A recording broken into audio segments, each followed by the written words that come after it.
हैं और पूछा जा रहा है कि कौन 5वीं बार नेपाल के प्रधानमंत्री बने हैं। चलिए बताएं। देखिए, मैं यहाँ पे शीघ्र जवाब 5 से 10 सेकंड में मैं जवाब दे देता हूँ। आपके स्क्रीन पर जब ये प्रश्न दिखता है तो प्लीज़ वीडियो को रोककर पहले आप अपना जवाब देने का प्रयास किया करें, फिर देखा करें कि क्या आपका जवाब सही हो रहा है या नहीं। ठीक है, तो सबसे पहले आपको बता दें, इसका सही उत्तर है शेर बहादुर दोइबा।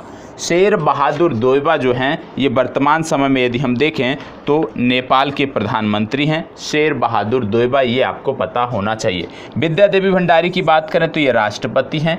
केपी शर्मा ओली जो है पूर्व प्रधानमंत्री थे और पुष्प कमल दहल भी पूर्व प्रधानमंत्री थे, ये आपको पता होना चाहिए। अब नेपाल की बात हो रही तो आप जानते हैं यहाँ की राजधानी है काठमांडू और यहाँ पे रुपया चलता है जिसको बोलते हैं नेपाली रुपया। ठीक है, भारत से सीमा लगती है नेपाल की। भारत से सीमा लगने वाले जो राज्य हैं वो हैं उत्तराखंड, उत्तर प्रदेश, बिहार, सिक्किम और पश्चिम बंगाल। भारत के 5 राज्य हैं जिनकी सीमा नेपाल से लगती है, ये आपको पता होना चाहिए। और साथ ही साथ आपको बता दें, भारत और नेपाल के बीच एक सैन्य अभ्यास होता है जिसको बोलते हैं सूर्य किरण सैन्य अभ्यास। यह हाल ही में रूपईडीह में हुआ था, ये आपको पता होना चाहिए। और आज जो आप ज़्यादातर उत्तराखंड का भाग देखते हैं जो कि विवादित भी है नेपाल को लेकर, इसको 1816 में भारत में मिलाया गया था। मतलब 1816 में बहुत सारे नेपाली भूभाग को भारत में मिलाया गया था और जब मिलाया गया था तो यहाँ पे हुई थी सुगौली की संधि। ठीक है, तो सुगौली की संधि याद रखना है कि सुगौली की संधि के माध्यम से नेपाली, आप कह सकते हैं कि अधिकांश भूभाग को भारत में मिलाया गया था। उस समय ब्रिटिश सरकार ने मिलाया था। अब सुगौली की संधि से संबंधित एक प्रश्न पूछा जा सकता है कि सुगौली की संधि किसके समय काल में हुई थी, तो ये हुई थी लॉर्ड हेस्टिंग्स के समय काल में। ठीक है, तो लॉर्ड हेस्टिंग्स के समय काल में हुई थी सुगौली की संधि, ये आपको पता होना चाहिए।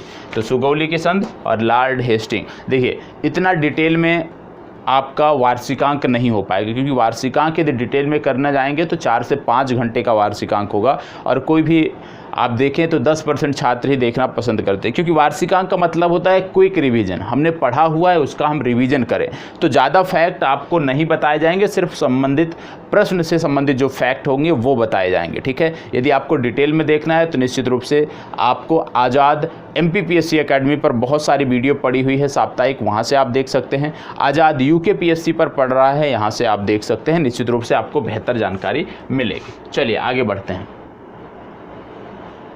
प्रश्न संख्या 2 बोला जा रहा है जुलाई 2021, ध्यान से देखिएगा, जुलाई 2021 में यूरोपीय संघ ने नागरिक आबादी की रक्षा हेतु सशस्त्र बलों का समर्थन करने के लिए किस देश में एक सैन्य प्रशिक्षण मिशन भेजा है, आपको बताना है। किस देश में एक सैन्य प्रशिक्षण मिशन भेजा है, आपको बताना है। मिशन भेजा है, ठीक है। यहाँ पे 4 देश दिए हुए हैं, जिम्बाब्वे, घाना, मोजाम्बिक और जाम्बिया। सभी जो देश दिए हुए हैं अफ्रीका के देश आपको देखने को मिल रहे हैं। तो यहाँ पे आपको बताना है कि कौन सा इसमें से जवाब आपका सही है। बताएं। आपको बता दें, एक देश है मोजाम्बिक। ये जो मोजाम्बिक देश है इसका एक प्रांत है जिसका नाम है काबो डेलगाडो। काबो डेलगाडो ये जो प्रांत है ये काफ़ी अशांत प्रांत है और यहाँ पे इस्लामिक कट्टरपंथियों द्वारा लगातार आम नागरिकों को परेशान किया जाता है, उनकी हत्या की जाती है। तो यहाँ पे यदि हम देखें तो आप कह सकते हैं कि इस प्रांत में अशांति व्याप्त है। और यहाँ पे जो संगठन कार्य कर रहा है उस संगठन का नाम भी आपको पता होना चाहिए। इसका नाम है अंसार अल सुन्ना।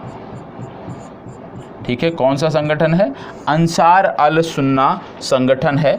ये एक इस्लामिक संगठन है और इसी के द्वारा इस क्षेत्र को लगातार अस्थिर करने के लिए प्रयास किया जा रहा है। तो आपकी परीक्षा में सीधा नाम दे के भी पूछा जा सकता है कि अंसार अल सुन्ना संगठन किस देश से संबंधित है, तो आपको बताना होगा कि यह मोजाम्बिक से संबंधित है। मोजाम्बिक की जब आप अवस्थिति देखते होंगे, आप देखोगे कि मोजाम्बिक की जो अवस्थिति है, यदि हम इस तरह से कुछ अफ्रीका का मैप ड्रा करें तो आप मोजाम्बिक की अवस्थिति यहाँ पे देखने को पाओगे।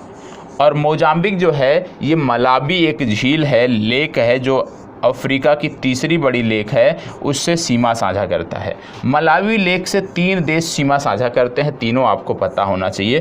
पहला यहाँ पे जो देश है वो है तंजानिया। तंजानिया के बाद दूसरा देश छोटा सा पड़ता है मलावी, और तीसरा देश है मोजाम्बिक। तो ये भी पूछा जा सकता है कि भाई मलावी झील या मलावी लेक कहाँ पर है, तो आपको इसके लिए भी तैयार रहना होगा। इसकी राजधानी है मपुटो, अफ्रीका का एक देश है। चलिए बढ़ते हैं आगे, इसको बताएं। हाल ही में केंद्रीय वित्त मंत्री निर्मला सीतारमण द्वारा किस देश में वर्चुअल रूप से भीम यूपीआई ऐप का शुभारंभ किया गया? भीम यूपीआई ऐप का शुभारंभ किस देश में किया गया, आपसे पूछा जा रहा है। 4 देश दिए हुए हैं, चारों के चारों हमारे पड़ोसी देश हैं, बांग्लादेश, नेपाल, भूटान और श्रीलंका। इसमें से कौन सा सही है आपको बताना है, बताएं।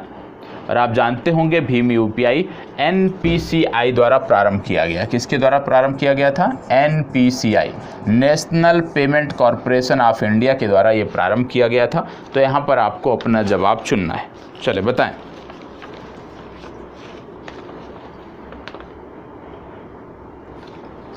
चले, इसका सही जवाब है भूटान। ठीक है, जो भीम यूपीआई का QR कोड होता है, QR कोड पेमेंट के लिए अपनाने वाला पहला देश बना है भूटान। तो भीम यूपीआई का जो QR कोड है उसको अपनाने वाला पहला देश बना है भूटान, ये आपको पता होना चाहिए। यदि हम बात करें कि क्या जो मोबाइल आधारित जो भुगतान पैटर्न है जिसको बोलते हैं आप भीम, इसको अपनाने वाला पहला देश है भूटान, तो गलत है, पहला देश है सिंगापुर। ठीक है, तो भीम पेमेंट को यदि हम देखें, मोबाइल पेमेंट को अपनाने वाला पहला देश है सिंगापुर, लेकिन QR पेमेंट को अपनाने वाला पहला देश है भूटान, ये आपको पता होना चाहिए। भूटान की यदि हम बात करें तो आप जानते हैं राजधानी है थिम्पू, और अभी हाल ही में यहाँ पे एक नया रास्ता खोला गया था भारत और भूटान के बीच, जो जोड़ता था जयगांव को पसाखा से। जयगांव को पसाखा से ये जो रास्ता जोड़ता था, ये भी आपको पता होना चाहिए, जयगांव से पसाखा। इतनी जानकारी आपको यहाँ से होनी चाहिए।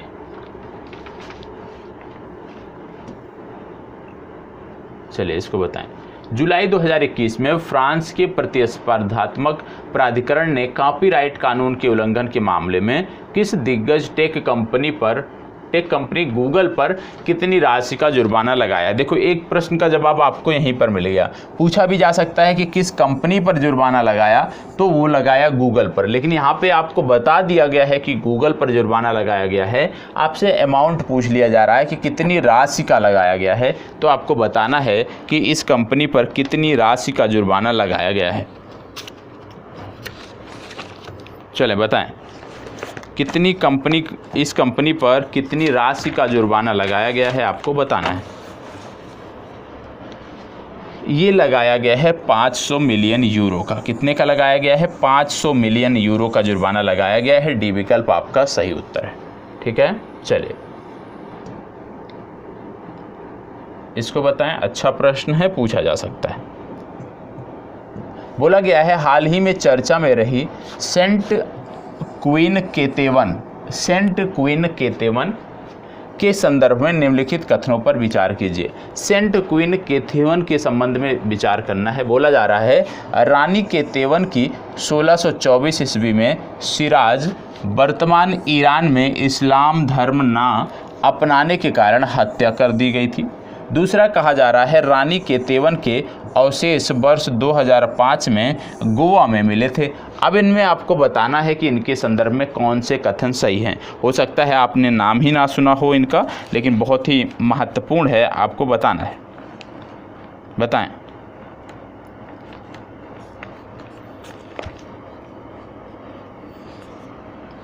चलिए बताएं, आप बताएं, प्रश्न अच्छे से पढ़ें और बताएं।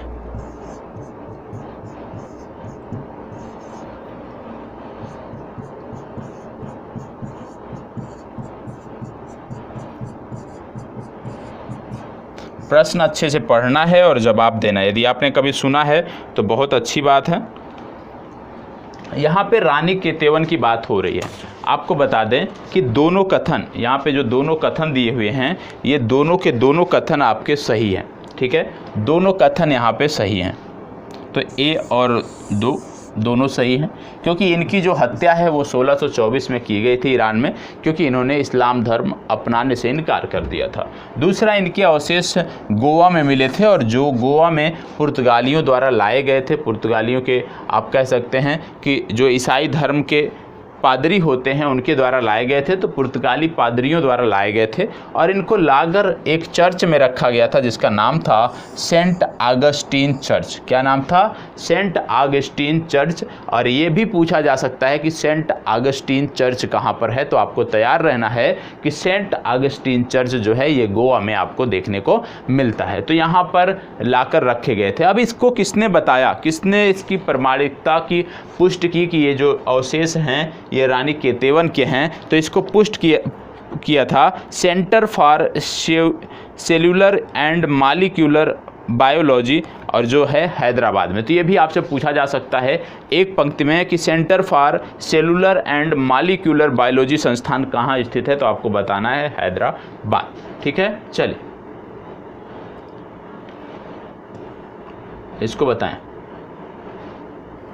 जून 2021 में विश्व स्वास्थ्य संगठन द्वारा किस देश को मलेरिया मुक्त घोषित किया गया? बहुत सारे देशों को WHO समय समय पर मलेरिया मुक्त घोषित करता रहा है, तो यहाँ पे बताना है कि 2021 में, जून 2021 में किसको मलेरिया मुक्त घोषित किया गया, आपको बताना है। चलें बताएं, 21 में किसको मलेरिया मुक्त घोषित किया गया है, आपको बताना है।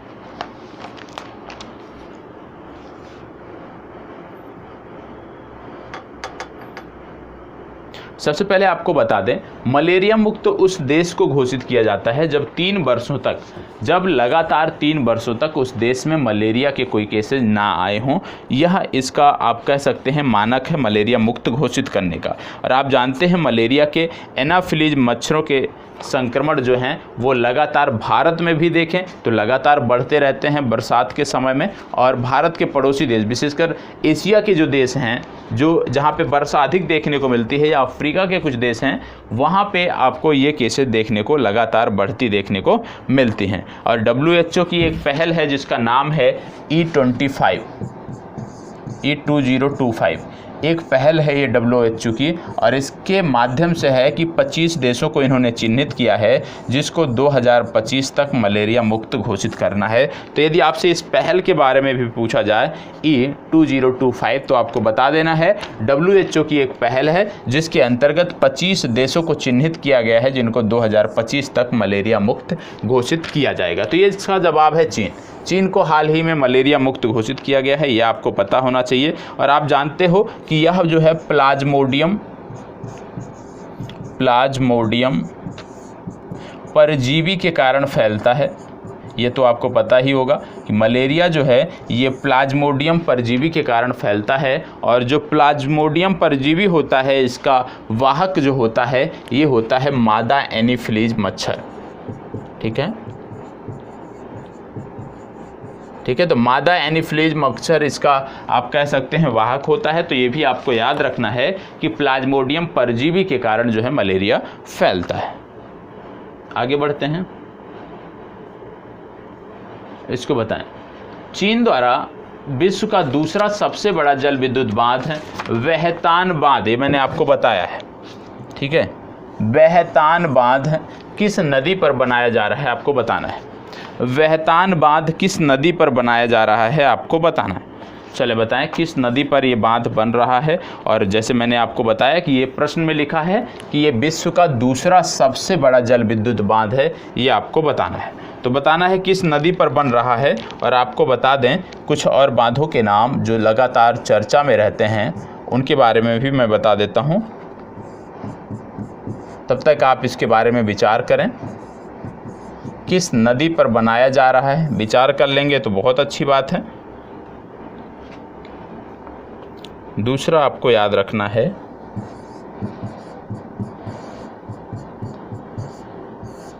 चलें बताएं क्या आपने सोचा है इसके बारे में, ये आपको बताना है।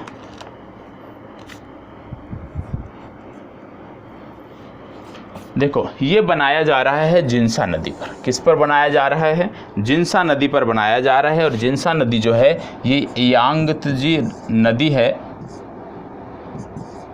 चीन की इसकी सहायक नदी है। ठीक है, तो यांगत्जे नदी की सहायक नदी जिन्सा पर यह बनाया जा रहा है और ये विश्व का दूसरा सबसे बड़ा जल विद्युत बांध है।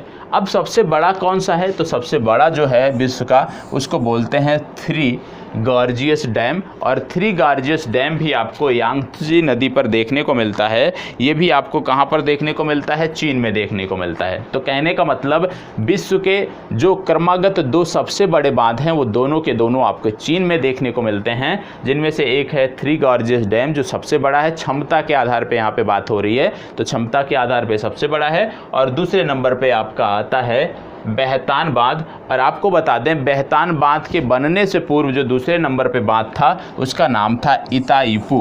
क्या नाम था, इतायुपू बांध। और इतायुपू जो बांध है इसकी यदि हम बात करें तो ये आपको देखने को मिलता था पराग्वे और ब्राज़ील की सीमा पर, मतलब दक्षिण अमेरिका में था ये इतायुपू बांध, जो अभी तक विश्व का दूसरा सबसे बड़ा बांध था, लेकिन अब इसका क्रम तीसरा हो जाएगा क्योंकि बेहतान बांध ने इसका स्थान ले लिया है। चलें इसको बताएं, हाल ही में नाटो शिखर सम्मेलन का आयोजन कहाँ पे किया गया। नाटो मतलब नॉर्थ अटलांटिक ट्रीटी ऑर्गेनाइजेशन, एक सैन्य संगठन है, अमेरिका के नेतृत्व में बनाया गया है। तो आपको बताना है कि नाटो शिखर सम्मेलन का आयोजन कहाँ पर किया गया था, बताएं।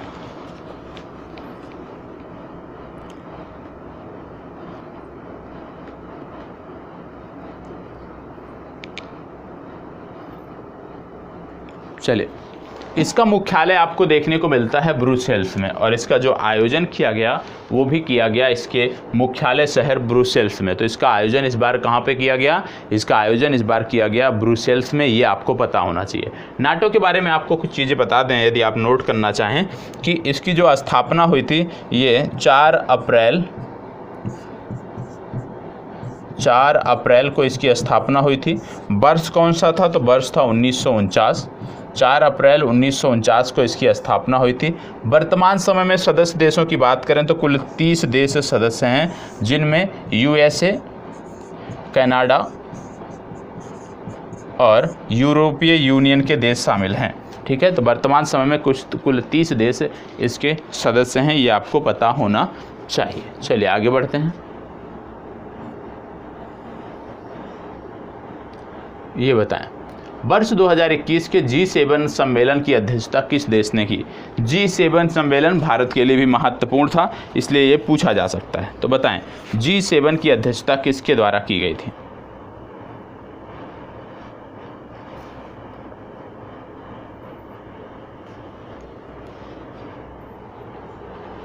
चलिए बताएं, 47वां संस्करण था और G7 मतलब विश्व की 7 प्रमुख अर्थव्यवस्थाओं का ये सम्मेलन है, और इसमें इसलिए महत्वपूर्ण था क्योंकि इस बार भारत को भी ऑब्जर्वर कंट्री के रूप में बुलाया गया था। भारत के साथ साथ यहाँ पे ऑस्ट्रेलिया,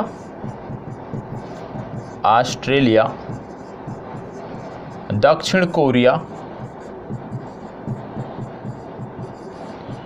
भारत, ऑस्ट्रेलिया, दक्षिण कोरिया और दक्षिण कोरिया के साथ दक्षिण अफ्रीका, ये देश थे जो यहाँ पे ऑब्जर्वर कंट्री के रूप में बुलाए गए थे। तो ये भी आपको पता होना चाहिए, और इसमें वर्चुअल माध्यम से भारतीय प्रधानमंत्री नरेंद्र मोदी ने भाग लिया था, इसलिए ये महत्वपूर्ण हो जाता है। चलिए आगे बढ़ते हैं, इसको बताएं। अक्टूबर 2021 में दूसरे संयुक्त राष्ट्र वैश्विक सतत परिवहन सम्मेलन 2021 का आयोजन कहाँ प्रस्तावित है, बताएं कहाँ प्रस्तावित है। अक्टूबर माह में होने वाला है, तो ये आपके लिए महत्वपूर्ण है, बताएं। और वह भी अपना दूसरा है, मतलब इसकी शुरुआत कब हुई थी, इसकी शुरुआत हुई थी 2016 में। पहला सम्मेलन इसका अशगाबाद तुर्कमेनिस्तान में हुआ था 2016 में। अब यहाँ पे आपको बताना है कि दूसरा संयुक्त राष्ट्र सतत परिवहन सम्मेलन कहाँ आयोजित किया गया। ये आयोजित किया जाएगा बीजिंग में। ठीक है, तो चीन की राजधानी बीजिंग में इसका आयोजन किया जाएगा, ये आपको याद रखना है। आगे बढ़ते हैं। जून 2021 में प्रथम अरब भारत ऊर्जा फोरम वर्चुअल माध्यम से भारत और किस देश की सह अध्यक्षता में आयोजित हुआ, बताएं। क्या बोला जा रहा है? प्रथम अरब भारत ऊर्जा फोरम वर्चुअल माध्यम से भारत और किस देश की सह अध्यक्षता में आयोजित हुआ, आपको बताना है। बताएं। चलिए जवाब दीजिएगा। अच्छा प्रश्न है, किसकी सह अध्यक्षता में आयोजित किया गया, आपको बताना है। तो इसका जो आयोजन था ये भारत और मोरक्को की सह अध्यक्षता में आयोजित किया गया था। मोरक्को का जैसे नाम आता है आपको तुरंत याद आना चाहिए जिब्राल्टर। जिब्राल्टर क्यों याद आना चाहिए? क्योंकि मोरक्को को स्पेन से अलग करती है जिब्राल्टर। मोरक्को को स्पेन से अलग करती है जिब्राल्टर। दूसरे शब्दों में आप कह लीजिए कि भूमध्य सागर को नॉर्थ अटलांटिक महासागर से जोड़ती है जिब्राल्टर, तो इसलिए मोरक्को आपके लिए महत्वपूर्ण है, अफ्रीका का एक प्रमुख देश है। इसको बताएं। अंतर्राष्ट्रीय दूरसंचार संघ द्वारा जारी किए गए वैश्विक साइबर सुरक्षा सूचकांक 2020 में भारत की रैंक कौन सी है? अंतर्राष्ट्रीय दूरसंचार संघ द्वारा जारी किए गए वैश्विक साइबर सुरक्षा सूचकांक में भारत की रैंक कौन सी है? महत्वपूर्ण प्रश्न है, क्योंकि इसमें भारत की जो रैंक है वो बहुत ही शानदार है, इसलिए पूछा जा सकता है। तो बताएं। कुल इसमें 194 देश शामिल थे, आपको बता दें, और 194 देशों में भारत की जो रैंक है वो है 10वीं। तो याद रखिएगा, भारत की रैंक वैश्विक साइबर सुरक्षा सूचकांक में 10वीं रैंक है, ये आपको पता होना चाहिए। कुल यदि हम देशों की बात करें तो 194 देशों में भारत की रैंक 10वीं है। इसको बताएं। जून 2021 में institute for economic and peace द्वारा वैश्विक शांति सूचकांक, देखो इंडेक्स पूछे जाते हैं, तो मैं आपसे चाहूँगा कि ये जो भी इंडेक्स हैं इनको आप एक पेज में अलग नोट कर लीजिए, ठीक है। ये दूसरा इंडेक्स हम देखने जा रहे हैं, एक अलग पेज में इनको नोट कर लीजिए, क्योंकि इंडेक्स से संबंधित प्रश्न देखने को मिलते हैं। तो पूछा जा रहा है institute for economic and peace द्वारा वैश्विक शांति सूचकांक जारी किया गया, ग्लोबल पीस इंडेक्स जारी किया गया। इस सूचकांक में भारत को कौन सा स्थान प्राप्त हुआ? तो ग्लोबल पीस सूचकांक में भारत का स्थान क्या है, आपको बताना है। चलिए बताएं। कुल 163 देशों को इसमें रैंक किया गया है, मतलब 163 देशों में ये सर्वे किया गया है। तो आपको बताना है कि भारत की रैंक क्या है। चलें, भारत की रैंक यहाँ पर है 135वां, और 135वां इसमें दिया नहीं हुआ है, इसको आप कर लीजिए 135वां। तो भारत की यहाँ पे जो रैंक है वो है 135वीं रैंक। क्या है? 135वीं रैंक है। पिछले बार से यदि हम बात करें तो भारत की जो रैंक थी वो थी 137वीं, मतलब भारत में 2 अंकों का सुधार, 2 स्थान का सुधार किया है। 137 से हम 135वें स्थान पर आ गए हैं, और 163 देशों में हम बात कर रहे हैं 135वें स्थान की। यदि हम बात करें पहले स्थान पर कौन है, तो पहले स्थान पर है आइसलैंड। आइसलैंड के बाद दूसरे स्थान पर न्यूजीलैंड,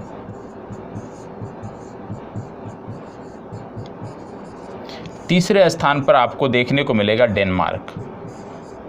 ठीक है, तो आइसलैंड, न्यूजीलैंड और डेनमार्क ये 3 प्रमुख हैं, ये आपको पता होना चाहिए। निम्नतम स्थानों पर यदि हम बात करें तो सबसे लास्ट में आता है अफगानिस्तान।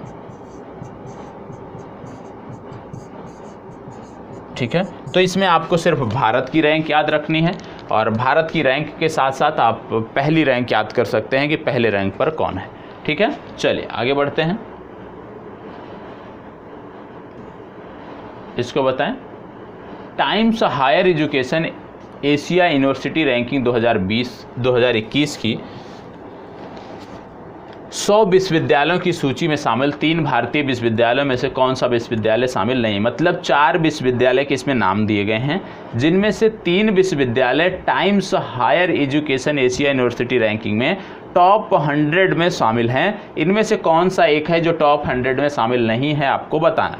तो आप बताइए, Times Higher Education Asia University Ranking में इनमें से कौन है जो टॉप 100 में शामिल नहीं है?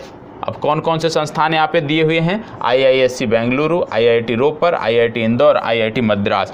कौन है जो टॉप 100 में जगह नहीं बना पाया, आपको बताना है। बताएं। चलिए आप विचार करिए, तब तक मैं कुछ फैक्ट बता दे रहा हूँ। इसमें कुल 591 विश्वविद्यालयों को रैंकिंग की गई है, और सबसे ज़्यादा जो विश्वविद्यालय भेजे गए थे, सबसे ज़्यादा जो विश्वविद्यालय शामिल किए गए थे, वो पहले स्थान पे आपका आता है जापान। जापान से सबसे ज़्यादा विश्वविद्यालय इसमें शामिल किए गए, 551 में सबसे ज़्यादा विश्वविद्यालय जापान के हैं। फिर इसके बाद आता है चीन, और तीसरे स्थान पर है भारत। भारत के 63 विश्वविद्यालयों को इसमें रैंकिंग की गई है, 63, ठीक है। यदि हम बात करें टॉप पर कौन है, तो टॉप पर आपको याद रखना है जिसका नाम है सिंघुआ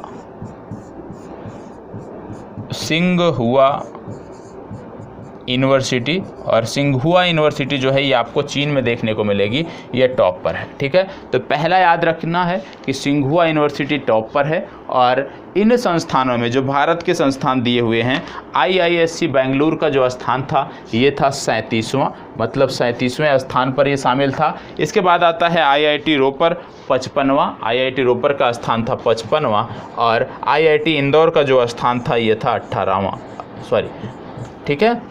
37वां, 55वां और 78वां ये 3 रैंकिंग थी, और इसमें शामिल नहीं था IIT मद्रास। तो IIT मद्रास इसमें शामिल नहीं है, ये आपको पता होना चाहिए। और ये तीनों संस्थान आपको रटे होने चाहिए, ठीक है। आपसे इस तरह भी पूछा जा सकता है कि टॉप 100 में जगह बनाने वाला भारत का पहला संस्थान कौन सा है इस रैंकिंग में, तो आपको याद रखना है IISc बेंगलुरु, ये आपको पता होना चाहिए।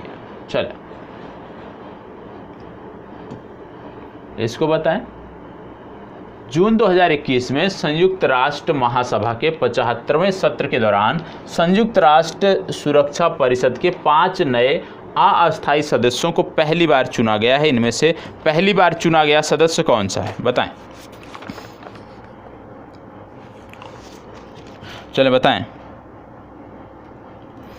पहली बार चुना गया सदस्य कौन सा है?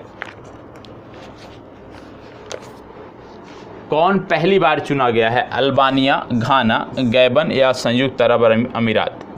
पहली बार संयुक्त राष्ट्र के जो आपके 10 अस्थायी सदस्य होते हैं, क्योंकि आप जानते हो 5 अस्थायी सदस्य और 10 अस्थायी सदस्य होते हैं, इनमें से चुनाव होता है प्रत्येक दूसरे वर्ष, 2 वर्षों का कार्यकाल होता है। तो इनमें से कौन सा है आपको बताना है। तो इसका सही उत्तर है अल्बानिया। अल्बानिया पहली बार चुना गया है। अल्बानिया के साथ अन्य देश कौन से थे यदि हम बताएं तो आप जानते हो कि अल्बानिया के साथ साथ यदि हम देखें तो इनमें जो देश प्रमुख रूप से शामिल थे वो थे यहाँ पे ब्राज़ील, गैबन, अल्बानिया, घाना और संयुक्त राज्य अमेरिका, ठीक है। गैबन, घाना, संयुक्त राज्य अमेरिका और ब्राज़ील, ठीक है। इसके साथ साथ आपने देखा होगा कि भारत को भी जगह मिली है। तो भारत के साथ साथ और किन देशों को चुना गया था, क्योंकि ये 5 तो हो गए, बाकी के 5 कौन से हैं जिनको भारत के साथ चुना गया, उनका भी नाम आपको पता होना चाहिए। इनका जो नाम है ये है भारत, आयरलैंड, कीनिया, भारत हो गया, आयरलैंड हो गया, कीनिया हो गया, नॉर्वे हो गया और मैक्सिको हो गया, ठीक है। तो आपकी परीक्षा के लिए ज़्यादा महत्वपूर्ण ये वाला है, आयरलैंड, कीनिया, नॉर्वे और मैक्सिको। पूछा जा सकता है कि भारत के साथ अन्य किन देशों को चुना गया, तो भारत, आयरलैंड, कीनिया, नॉर्वे और मैक्सिको। पहली बार किसको अस्थायी सदस्य का दर्जा मिला है वो है अल्बानिया, ये आपको पता होना चाहिए। भारत की यदि हम बात करें तो भारत 8वीं बार चुना गया है, ठीक है। भारत 8वीं बार अस्थायी सदस्य बना है, ये आपको पता होना चाहिए। अब इसमें यदि हम देखें ब्राज़ील भी चुना गया है, अभी हमने बताया, तो ब्राज़ील को 11वीं बार चुना गया है, ठीक है। ये आपको पता होना चाहिए। संयुक्त राष्ट्र की बात हो रही है तो आप जानते हो 24 अक्टूबर को इनकी स्थापना दिवस इनका मनाया जाता है। मई 2021 में किस देश ने सिंथेटिक कैनबिनोइड्स पर प्रतिबंध लगाने की घोषणा की? एक प्रकार का ये आप कह सकते हैं नशीला पदार्थ होता है जो कि मानव द्वारा निर्मित किया जाता है रसायनों के माध्यम से। तो रसायनों के माध्यम से निर्मित किए जाने वाले इस नशीले पदार्थ को किस देश ने बैन किया है, ये आपको बताना है। मानव निर्मित रासायनिक नशीले पदार्थ हैं और इनको बैन करने वाला जो देश है वो है चीन। तो किसने बैन किया है इनको? इसको बैन किया है चीन ने, ये आपको पता होना चाहिए। इसको बताएं। मई 2021 में वैश्विक संगठन अर्नस्ट एंड यंग द्वारा जारी renewable energy country attractiveness index 2021 के अंतर्गत भारत को कौन सा स्थान प्राप्त हुआ, बताएं। Renewable energy country attractiveness index 2021 में भारत को कौन सा स्थान प्राप्त हुआ। इसमें कुल 40 अर्थव्यवस्थाएं शामिल थी और भारत का जो इसमें स्थान है वो है तीसरा। पहले स्थान पे था संयुक्त राज्य अमेरिका, दूसरे स्थान पर चीन और तीसरे स्थान पर था भारत। और यहीं पर एक चीज़ और नोट कर लीजिएगा, एक इंडेक्स आता है जिसको बोलते हैं world giving index. World giving index में भारत का स्थान था 14वां, ये भी आप नोट कर लीजिए। वर्ल्ड गिविंग इंडेक्स में भारत का स्थान 14वां था, ये भी आपको पता होना चाहिए, ठीक है। मई 2021 में चीन द्वारा जारी कौन सी नियमित जनगणना थी। चीन ने अभी हाल ही में जनगणना कराई है, तो पूछा जा रहा है कि जो जनगणना कराई गई है वो कौन सी है, क्रम में कौन सी है, क्रम में कौन सी है। और इसके आधार पे बताया गया कि चीन की जो जनसंख्या है वो 1.41 बिलियन है, ये आपको पता होना चाहिए। और ये 7वीं क्रम की जनगणना है जो आपको जानकारी होनी चाहिए। तो 7वीं जनगणना चीन ने कराया, जिसके माध्यम से उसको पता चला कि 1.41 बिलियन जनसंख्या चीन की है। 27 अप्रैल 2021 को करेन गुरिल्लाओं द्वारा, नाम याद रखिएगा, जैसे अभी आपको अल अंसार वाला बताया था, इसी तरह करेन गुरिल्ला, ये जो करेन गुरिल्ला हैं इनके द्वारा किस देश के एक सैन्य अड्डे पर कब्जा किया गया। इनका नाम याद रखना है आपको, ठीक है। जैसे अल अंसार को नोट किया था उसी तरह से इसको नोट कर लीजिएगा। बताएं, करेन गुरिल्लाओं द्वारा किस देश के एक सैन्य अड्डे पर कब्जा कर लिया गया है। 4 देश यहाँ पर आपके दिए हुए हैं, चलिए जानकारी दीजिएगा।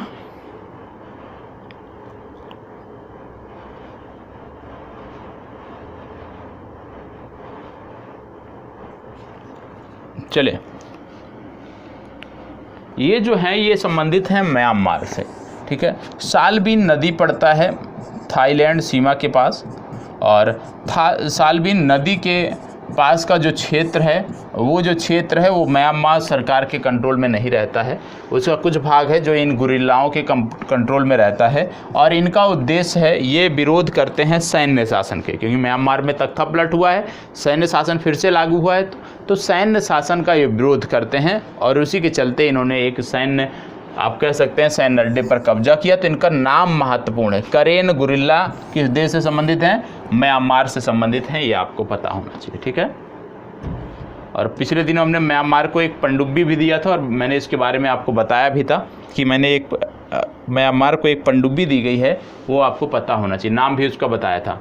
हाल ही में जारी विश्व प्रेस स्वतंत्रता सूचकांक 2021 में भारत का स्थान क्या रहा। महत्वपूर्ण इंडेक्स से पता होना चाहिए, बताएं। चलिए बताएं।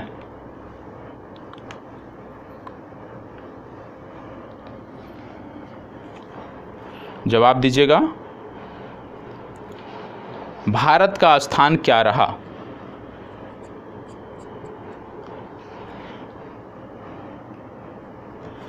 भारत का स्थान क्या रहा, बहुत ही महत्वपूर्ण है। भारत का स्थान इसमें जो रहा है वो है 142वां। क्या स्थान है भारत का, 142वां स्थान भारत का है, ये आपको पता होना चाहिए। साथ ही साथ आपको ये भी पता होना चाहिए कि ये बहुत ही खराब रैंकिंग मानी जाती है।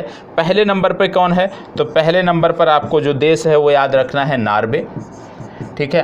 अंतिम स्थान पर कौन है, तो इरिट्रिया एक देश है अफ्रीका का, वो है लास्ट स्थान पे। भारत की रैंकिंग की यदि हम बात करें तो भारत की जो रैंकिंग है वो लगातार बिगड़ती जा रही है। मतलब भारत में प्रेस की जो स्वतंत्रता है वो लगातार खंडित हो रही है, वो लगातार बाधित हो रही है। जैसे 2016 में यदि हम बात करें तो 2016 में भारत इस रैंकिंग में 133वें स्थान पे था।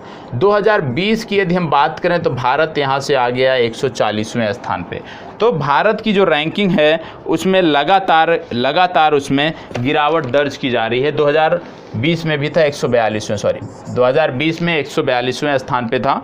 तो भारत की जो रैंकिंग है वो लगातार गिरती जा रही है यदि हम देखें। और इसी के चलते जो सवाल किया जाता है कि भारत में प्रेस की आज़ादी नहीं है, ये जो इंडेक्स है ये आपको बताता है कि भारत में किस प्रकार से प्रेस की स्वतंत्रता को बाधित करने का प्रयास सरकारों द्वारा किया जा रहा है। 2016 में जहां 133वें रैंक पे था, आज हम पहुंच गए हैं 142वें रैंक पे। हमारी स्थिति लगातार प्रेस स्वतंत्रता में बिगड़ती जा रही है। ठीक है, तो 142वां आपको याद रखना है। इसको बताएं, संयुक्त राष्ट्र जनसंख्या कोष द्वारा जारी state of world population report 2021 का शीर्षक क्या है? बताएं।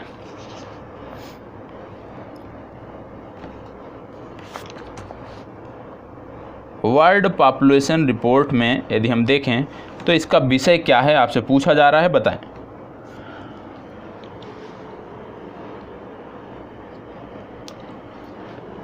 इसका विषय है my body is my own. ठीक है, ए विकल्प इसका सही उत्तर है, my body is my own. इसको बताएं। यहां पे पूछा जा रहा है वर्ल्ड डेवलपमेंट रिपोर्ट 2021 किसके द्वारा प्रकाशित की गई है? वर्ल्ड डेवलपमेंट रिपोर्ट 2021 किसके द्वारा प्रकाशित की गई है? यहाँ पे 4 संस्थाओं के नाम हैं, IMF, world bank, heritage foundation या सिप्री।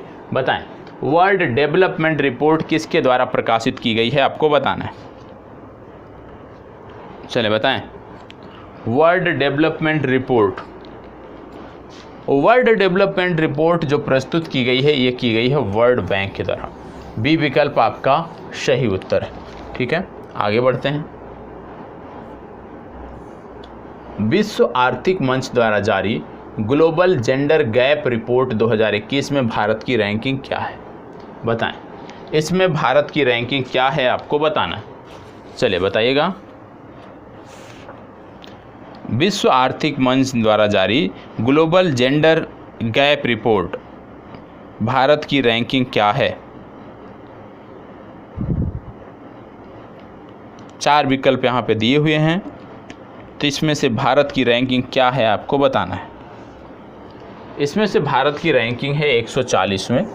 पहले स्थान पे जो है वो है आइसलैंड।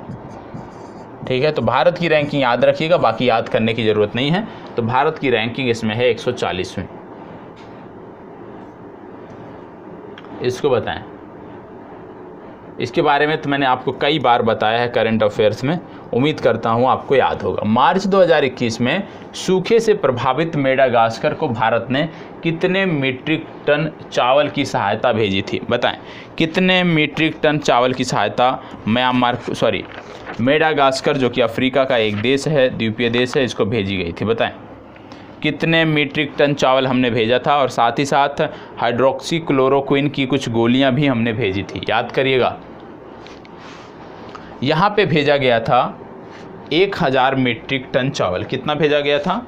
1000 मीट्रिक टन चावल। यहाँ पे विकल्प में त्रुटि है, एक को कोई भी 1000 कर लीजिएगा। तो 1000 मीट्रिक टन चावल भेजा गया था। और मैंने आपको बताया था कि जो जहाज़ लेकर गया था वो हमारे लिए और भी महत्वपूर्ण है, और जो जहाज़ गया था उसका नाम था INS जलाश्व। INS जलाश्व इस जहाज़ का नाम था, जो ये सहायता लेकर गया था, जहाँ पे हाइड्रोक्लोरोक्विन की गोलियाँ और 1000 मीट्रिक टन चावल मेडागास्कर के लिए भेजा गया था। इसको बताएं, आर्थिक स्वतंत्रता सूचकांक में कौन सा देश शीर्ष स्थान पर है? आर्थिक स्वतंत्रता सूचकांक में कौन सा देश शीर्ष स्थान पर है, आपको बताना है। मैं बार बार कह रहा हूँ, जितने भी इंडेक्स नोट कराए जा रहे हैं उसको एक जगह साइड में नोट करिएगा, जिससे आपको याद करने में आसानी हो। चलें बताएं, कौन सा देश टॉप पर है? तो टॉप पर है यहाँ पे सिंगापुर। भारत की जो रैंकिंग है वो है 121वीं। ठीक है, भारत की रैंकिंग है 121वीं, टॉप पर है सिंगापुर। दोनों चीज़ें आपको नोट कर लेनी है। किसमें? आर्थिक स्वतंत्रता सूचकांक, ये आपको पता होना चाहिए। ठीक है, तो आर्थिक स्वतंत्रता सूचकांक में भारत की रैंकिंग है 121वीं, और यहाँ पे यदि हम देखें तो टॉप पर है सिंगापुर। हाल ही में चीन की नई पंचवर्षीय योजना में किस नदी पर निचले अनुप्रवाह क्षेत्र पर अपनी बांधों के निर्माण का प्रस्ताव किया है? चीन ने अभी हाल ही में, और इससे भारत काफ़ी चिंतित है, भारत ने इसके, आप कह सकते हैं कि इसके खिलाफ अपनी चिंता भी जाहिर की है। ठीक है, तो आपको बताना है कि वो कौन सी नदी है जहां पर चीन बांध का निर्माण कर रहा है। बताएं। कौन सी नदी है जहां पर चीन बांध का निर्माण कर रहा है, आपको बताना है। आपके सामने 4 विकल्प यहां पर दिए हुए हैं।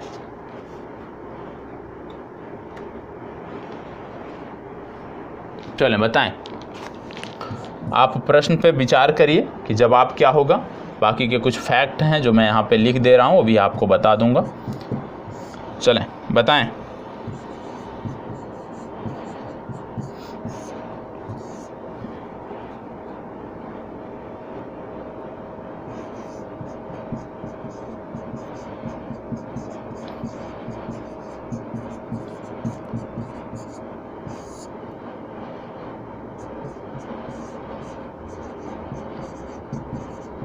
जवाब दीजिएगा। चलिए, इसका सही जवाब है एरलुंग जंगबो नदी। एरलुंग जंगबो नदी, जिसको आप ब्रह्मपुत्रा नदी के नाम से जानते हो। अरुणाचल प्रदेश में इसका नाम होता है दिहांग। जमुना के नाम से यह बांग्लादेश में जानी जाती है। आंगसी ग्लेशियर से ये निकलती है, तिब्बत के में पड़ता है आंगसी ग्लेशियर। और मुख्य रूप से जो इसका प्रवाह होता है 3 देशों में होता है, तिब्बत, भारत और बांग्लादेश। ये आपको पता होना चाहिए। तो चीन एरलुंग जंगबो नदी पर बांध बना रहा है, जिसके लेकर भारत भी चिंतित है, क्योंकि इससे जो जल प्रवाह है वो प्रभावित होगा, जिससे निकलने वाली जो नदियां हैं, जो प्रमुख नदियां हैं, वो प्रभावित होंगी। और निश्चित रूप से भारत के क्षेत्रों में, पूर्वोत्तर भारत के क्षेत्रों में, विशेषकर बांग्लादेश को भी इससे चिंतित होना चाहिए, क्योंकि कहीं ना कहीं उस जल के द्वारा, उस नदी के द्वारा बड़े पैमाने पर सिंचाई की जाती है बांग्लादेश में। और यदि जल बाधित होगा, जल की उपलब्धता कम होगी, तो निश्चित रूप से चिंताजनक है। ठीक है, चल ये और महत्वपूर्ण है। चलें, ये प्रश्न और भी महत्वपूर्ण है।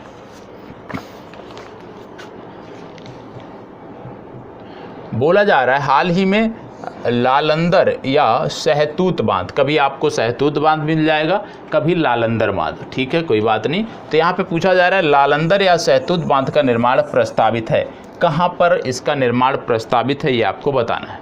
लालंदर या सहतूत बांध का निर्माण कहाँ पर प्रस्तावित है, ये आपको बताना है। चलें, कहाँ पर प्रस्तावित है आपको बताना है।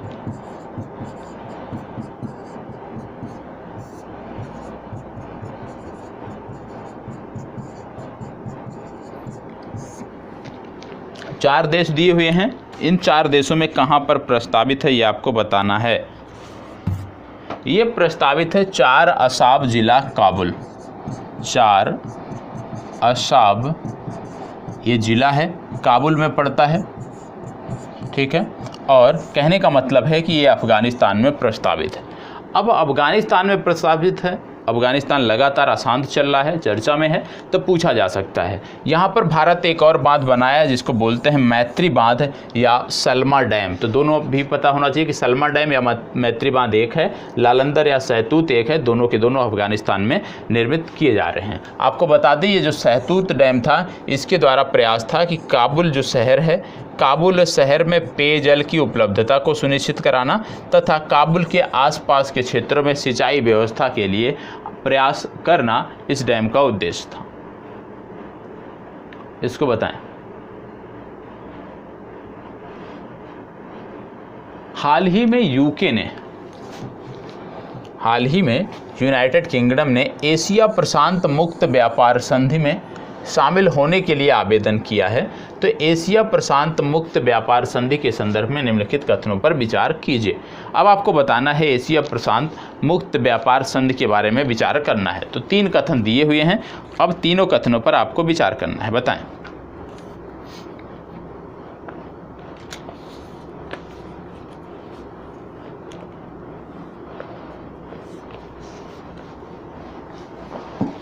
कुल वैश्विक अर्थव्यवस्था का 13% योगदान इस क्षेत्र विशेष का होता है।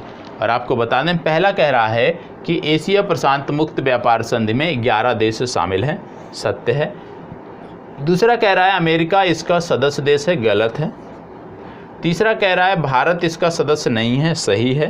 तो इसका सही जवाब हो गया 1 और 3, ना इसका अमेरिका सदस्य है और ना ही इसका भारत सदस्य है। तो ये आपको पता होना चाहिए।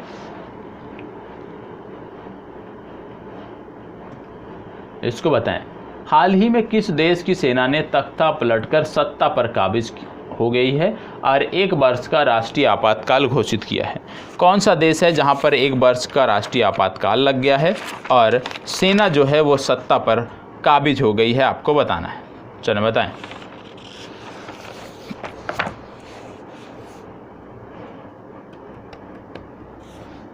जवाब दीजिएगा। ये बात हो रही है म्यांमार की, ठीक है।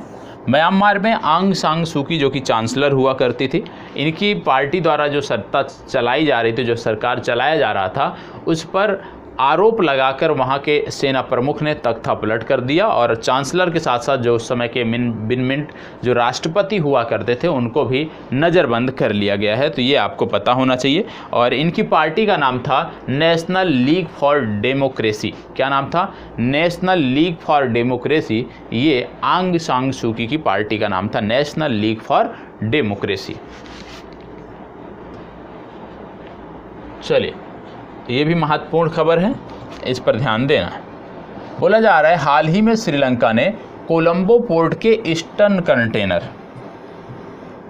इसके बारे में कई बार मैंने बताया भी है, ईस्टर्न कंटेनर टर्मिनल परियोजना को वर्ष 2019 में किए गए त्रिपक्षीय समझौते से बाहर होने का निर्णय लिया। मतलब कोलंबो पोर्ट था, उसका ईस्टर्न कंटेनर जो जोन था उसको निर्माण करने के लिए, उसको विकसित करने के लिए एक त्रिपक्षीय समझौता हुआ था जिससे श्रीलंका बाहर हो गया है। तो पूछा जा रहा है कि वो त्रिपक्षीय समझौते में बाकी के 2 देश कौन से थे? तो बाकी के 2 देश आपको बताना है। यदि हमारे साथ आप रेगुलर जुड़े हैं साप्ताहिक करंट अफेयर्स में तो ये मिनटों में आप इसका जवाब दे सकते हैं। बताएं।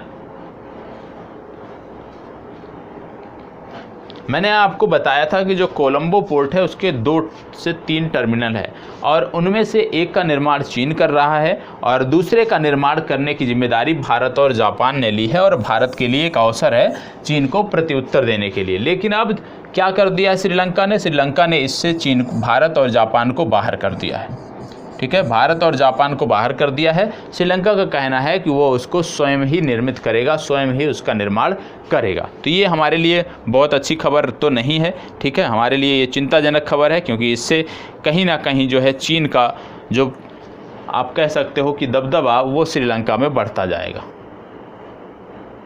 इसको बताएं। Bharat Japan act east forum की 5वीं संयुक्त बैठक भारत का प्रतिनिधित्व किसने किया? एक्ट ईस्ट फोरम में भारत का प्रतिनिधित्व किसने किया, आपको बताना है। विशेष रूप से जो है ये पूर्वोत्तर क्षेत्र में द्विपक्षीय विकास परियोजनाओं की समीक्षाओं के लिए, किस प्रकार से द्विपक्षीय परियोजनाएं जो चल रही हैं उनका क्रियान्वयन सही ढंग से हो रहा है या नहीं हो रहा है, उसके लिए ये है। तो यहाँ पे बताना है कि इसमें भारत का प्रतिनिधित्व किसने किया? तो विदेश सचिव हर्षवर्धन श्रृंगला ने यहाँ पे प्रतिनिधित्व किया। इसको बताएं। द इकोनॉमिस्ट इंटेलिजेंस यूनिट द्वारा जारी एशिया प्रशांत व्यक्तिगत स्वास्थ्य सूचकांक 2020 में भारत का स्थान क्या रहा? बताएं। एशिया प्रशांत व्यक्तिगत स्वास्थ्य सूचकांक 2020 में भारत का स्थान क्या रहा? आपको बता दें, इसमें जो भारत का स्थान है वो है 10वां। तो आप बड़े खुश होंगे कि भारत का स्थान 10वां है। भैया भारत का स्थान 10वां है लेकिन सिर्फ 11 देश थे, तो आप कह सकते हो भारत का स्थान नीचे से दूसरे स्थान पे भारत है। मतलब 11 देशों में भारत का जो स्थान है वो 10वां स्थान है, ये आपको पता होना चाहिए। अंतिम स्थान पर है इंडोनेशिया, टॉप स्थान पे है सिंगापुर। पहले स्थान पर है सिंगापुर, ठीक है। अंतिम स्थान जो लास्ट पायदान है वहाँ पे है इंडोनेशिया और इंडोनेशिया के ऊपर भारत है। तो निश्चित रूप से व्यक्तिगत स्वास्थ्य सूचकांक में भारत की जो स्थिति है वो चिंताजनक है। स्वास्थ्य क्षेत्र में भारत की स्थिति वैसे भी पूर्व में भी चिंताजनक रही है और आज भी चिंताजनक है। स्वास्थ्य के क्षेत्र में सरकारें ध्यान नहीं दे रही हैं। इसको बताएं। माउंट सेमेरू किस देश में स्थित एक सक्रिय ज्वालामुखी है? बताएं। माउंट सेमेरू किस देश में स्थित एक सक्रिय ज्वालामुखी है, आपको बताना है। चलें बताएं। माउंट सेमेरू, ये कई बार इसका उद्गार हुआ है। 2020 में इसका उद्गार हुआ था, पुनः 2021 में इसका उद्गार हुआ है। तो आपको बताना है कि ये किस देश में है। ये देश है इंडोनेशिया, ठीक है। इंडोनेशिया में ये आता है।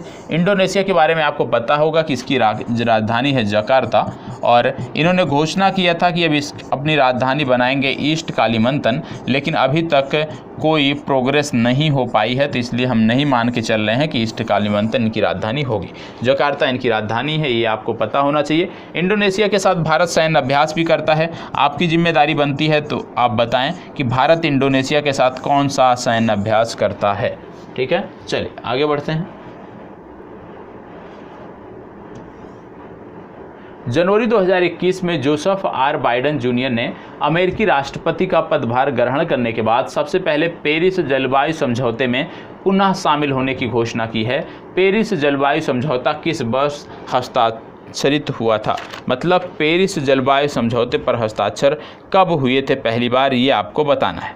चले बताएं, पहली बार इस पे हस्ताक्षर कब हुए थे, ये आपको बताना है। 12 दिसंबर 2015 को इस पे हस्ताक्षर हुए थे, तो ये आपको पता होना चाहिए। ठीक है, और पिछले जो राष्ट्रपति थे अमेरिका के, उनके नेतृत्व में अमेरिका इससे बाहर हो गया था। ठीक है, इससे बाहर हो गया था, और जैसे ही जो बाइडेन राष्ट्रपति बने तुरंत इन्होंने सबसे पहले इसमें शामिल होने की सहमति दी, क्योंकि निश्चित रूप से पर्यावरणीय चिंताओं को लेकर यह बनाया गया था। 195 देश हैं जिन्होंने इस समझौते पर हस्ताक्षर किया है। एक महत्वपूर्ण समझौता है जलवायु परिवर्तन से निपटने के लिए, इसलिए अमेरिकी राष्ट्रपति ने इसमें रुचि दिखाई है। इसको बताएं। स्वाधीनता सड़क, कई बार मैंने आपको बताया, यदि आपने पिछले 2 सप्ताह का मेरा करंट अफेयर्स देखा होगा तो भी जवाब दे सकते हैं। स्वाधीनता सड़क किन 2 देशों के मध्य शुरू की जाएगी, बताएं। स्वाधीनता सड़क किन 2 देशों के मध्य शुरू की जाएगी?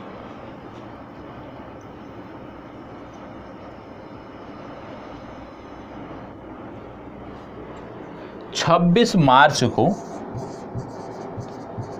एक इसमें से देश है जिसके 50 वर्ष स्वतंत्रता के पूरे हुए, मतलब उसने अपनी स्वतंत्रता की 50वीं वर्षगांठ मनाई है, और वो देश है आपका बांग्लादेश। ठीक है, बांग्लादेश के 50 वर्ष पूरे हो गए हैं स्वतंत्र होने को, और इसी अवसर पर जब भारतीय प्रधानमंत्री कोविड के बाद पहली बार किसी देश के दौरे पे गए थे तो बांग्लादेश के दौरे पर गए थे, तो वहाँ पे ये घोषणा की गई है। ठीक है, 50, ये आपको पता होना चाहिए, स्वाधीनता सड़क जो बन रही है। और स्वाधीनता सड़क के साथ साथ आपको बता दें कि बांग्लादेश के स्वतंत्रता संग्राम में, आप कह सकते हैं युद्ध में, जिन भारतीय सैनिकों ने अपनी आहुति दी थी, अपने आप को बलिदान दिया था, उनके लिए बांग्लादेश आप कह सकते हो स्मारक भी बना रहा है, ये भी आपको पता होना चाहिए।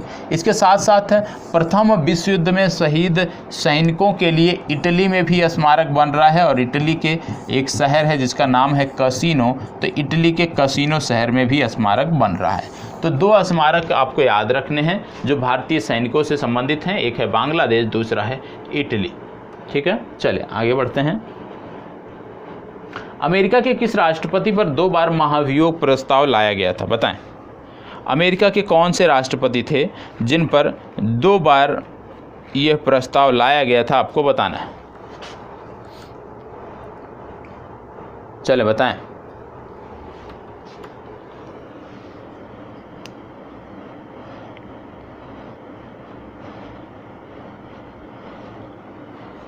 ये राष्ट्रपति हैं डोनाल्ड ट्रंप। ठीक है, इसको बताएं। हाल ही में कहाँ की खाद्य सुरक्षा एजेंसी द्वारा एलो मीलबर्म को खाद्य संबंधी उपयोग के लिए अनुमति प्रदान की है? बहुत सारे देश हैं जहाँ पे इनके प्रयोग से, एलो मीलबर्म के प्रयोग से वस्तुएं बनाई जाती हैं, जैसे बिस्किट हो गया, पास्ता हो गया, रोटी हो गया, बर्गर हो गया, बहुत सारे देशों में इनका प्रयोग किया जाता है। तो यहाँ पे पूछा गया है कहाँ की खाद्य सुरक्षा एजेंसी ने अभी हाल ही में इनके प्रयोग की अनुमति दी है, ये आपको बताना है। जैसे 3 देश प्रमुख हैं, ऑस्ट्रेलिया, अफ्रीका और न्यूजीलैंड, जहाँ पर इनका प्रयोग पहले से होता आ रहा है, खाद्य वस्तु में इनका प्रयोग पहले से होता आ रहा है। लेकिन एक नया देश इसमें जुड़ा है, वो देश कौन सा है? तो आप कह सकते हो कि ये देश नहीं है बल्कि एक संघ है, और पूरा का पूरा यूरोपीय संघ इसमें अब शामिल हो गया है। मतलब यूरोपीय संघ में अब एलो मीलबर्म का प्रयोग खाद्य संबंधी उपयोग के लिए लागू कर दिया गया है। इसको बताएं। दिसंबर 2020 में किस देश की सीनेट ने कोरोना वायरस के प्रकोप को रोकने के लिए किए गए उपायों की फंडिंग हेतु अमीरों पर टैक्स लगाया है। इसको आप देखोगे प्रश्न में मिलेनियर टैक्स के नाम से जानते हैं, मिलेनियर टैक्स के नाम से ये आपकी परीक्षा में पूछा भी जाएगा। तो आपको बताना है कि मिलेनियर टैक्स किस देश द्वारा लगाया गया है अपने अमीरों पर, आपको बताना है। बहुत ही अच्छा प्रश्न है। ये लगाया था अर्जेंटीना ने। किसने लगाया था? अर्जेंटीना ने ये टैक्स लगाया था, मिलेनियर टैक्स। ये आपको पता होना चाहिए, इसको बताएं। अमेरिका की प्रतिष्ठित अंतर्राष्ट्रीय पत्रिका टाइम ने किसे पर्सन ऑफ द ईयर 2020 चुना है? पर्सन ऑफ द ईयर 2020 किसे चुना है, आपको बताना है। Person of the year 2020, person of the year 2020 चुने गए हैं जो बाइडेन और कमला हैरिस। ए विकल्प इसका सही उत्तर है। क्या भारत की तरफ से भी किसी व्यक्ति को टाइम्स पत्रिका द्वारा पर्सन ऑफ द ईयर चुना गया है? जी हाँ, वर्ष 1930 में महात्मा गांधी को पहली बार, और आप कह सकते हो कि पहले और अंतिम भारतीय हैं जिन्होंने टाइम्स पत्रिका के द्वारा, जिनको आप कह सकते हो कि ईयर टाइम्स पत्रिका द्वारा पर्सन ऑफ द ईयर चुना गया है। कब चुना गया था, ये तिथि भी आपको पता होना चाहिए, 1930 में। तो 1930 में भारत के महात्मा गांधी को पहली बार इस पत्रिका द्वारा पर्सन ऑफ द ईयर चुना गया था, और उसके बाद से आज तक किसी भी व्यक्ति को person of the year time पत्रिका ने किसी भारतीय को नहीं बनाया है। ठीक है, चलिए आगे बढ़ते हैं। हाल ही में चीन द्वारा तीसरी पीढ़ी के पहले परमाणु रिएक्टर का संचालन प्रारंभ किया गया, इसका नाम क्या है, बताएं। तीसरे पीढ़ी के परमाणु रिएक्टर का संचालन शुरू किया गया है, इसका नाम क्या है? अच्छा प्रश्न है, पूछा जा सकता है। इसका नाम है हुलोंग 1। यहाँ पे गलत लिखा है, हा होना चाहिए। हुलोंग 1 इसका नाम है, ये आपको पता होना चाहिए, इसको बताएं। अमेरिकी सेना ने प्रथम सिविलियन मुख्य सूचना अधिकारी के रूप में पदभार ग्रहण करने वाले प्रथम भारतीय अमेरिकी कौन हैं, बताएं। किस भारतवंशी को आप कह सकते हैं, भारतीय मूल के व्यक्ति को प्रथम सिविलियन मुख्य सूचना अधिकारी बनाया गया है, वो कौन से हैं? तो इनका नाम है राज अय्यर। ए विकल्प आप चुन लीजिएगा, ए विकल्प सही उत्तर, इसको बताएं। दिसंबर 2020 में बंगाल की खाड़ी में चक्रवाती तूफान बुरेवी निर्मित हुआ था, इसका नामकरण किस देश द्वारा किया गया था? चलें बताएं। लगातार कई सारे तूफान आए हैं, तो ये आपको पता होना चाहिए, बताएं किस देश द्वारा नाम दिया गया था, आप बताएं। इसके बाद मैं आपको कुछ अन्य तूफानों के बारे में बता देता हूं जो आपको पता होना चाहिए। तो इसको आप नाम किसने दिया है वो आप बताएंगे, सोच कर बताइएगा कि इसका नामकरण किसने किया है।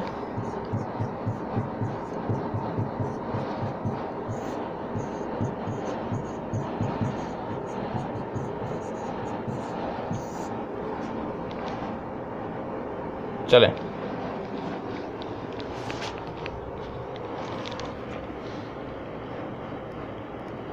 इसका निर्माण किया था मालदीव ने। इसका नाम दिया था किसने? मालदीव ने इसका नाम दिया था। कौन सा नाम? बुरेवी नाम दिया था मालदीव ने। ठीक है, इसके साथ साथ यदि हम देखें तो बंगाल की खाड़ी में ये 3 प्रमुख तूफान और आए थे, चक्रवात अम्फान, निसर्ग और गति व निवार। ये भी आपको पता होना चाहिए, अम्फान, निसर्ग, गति व निवार। और सबसे ज़्यादा जो तबाही मचाई थी वो अम्फान तूफान ने मचाई थी, ये भी आपको पता होना चाहिए। ठीक है, चलिए आगे बढ़ते हैं।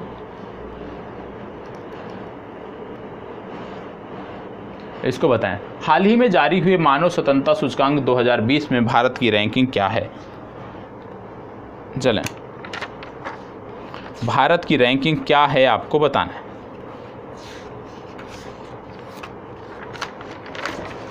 भारत की रैंकिंग इसमें क्या है? मानव स्वतंत्रता सूचकांक 2020 में भारत की रैंकिंग क्या है? कुल 162 देशों का इसमें आकलन किया गया और इसमें भारत की रैंकिंग जो है वो है 111वीं। 111वें स्थान पे भारत है। पहले स्थान पर इसमें है न्यूजीलैंड, प्रथम स्थान पर है न्यूजीलैंड,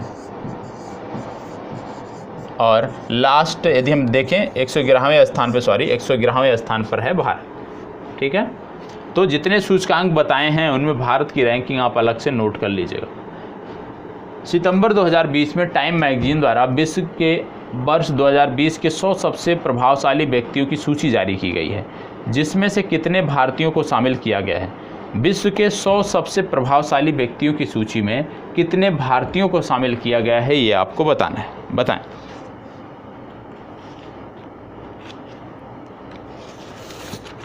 जवाब दीजिएगा।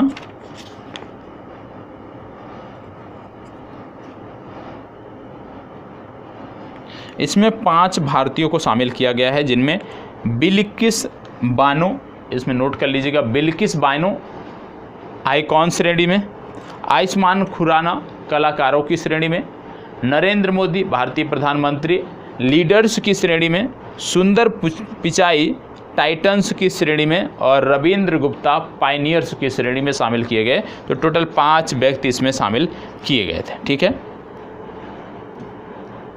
इसको बताएं।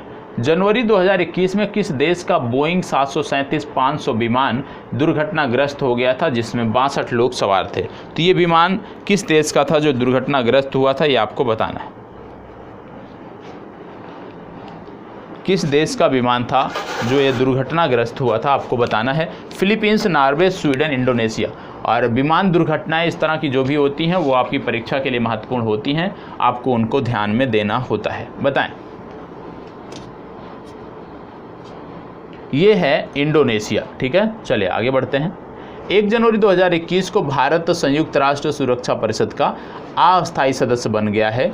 जून 2020 में हुए चुनाव में भारत 193 सदस्यों वाली संयुक्त राष्ट्र महासभा में कितने मत पाकर विजयी हुआ था, मतलब कितने मत मिले थे भारत को? और मैंने अभी आपको बताया कि नॉर्वे हो गया, मैक्सिको हो गया, आयरलैंड हो गया, इन सब को जो है भारत के साथ जगह मिली थी, जिसमें केन्या भी शामिल था। तो इसको आपको बताना है कि कितने मत भारत को मिले थे। और 8वीं बार सदस्य बना है भारत, आप जानते हैं। तो यहाँ पे 184 मत मिले थे, डी विकल्प सही उत्तर है। ठीक है, इसको बताएं। हाल ही में Worldwide Cost of Living 2020 नामक रिपोर्ट का प्रकाशन किस संस्था के द्वारा किया गया? बताएं। Worldwide Cost of Living, चलें, बढ़िया प्रश्न है, जवाब दीजिएगा। इसको भी नोट कर लीजिएगा सूचकांक को।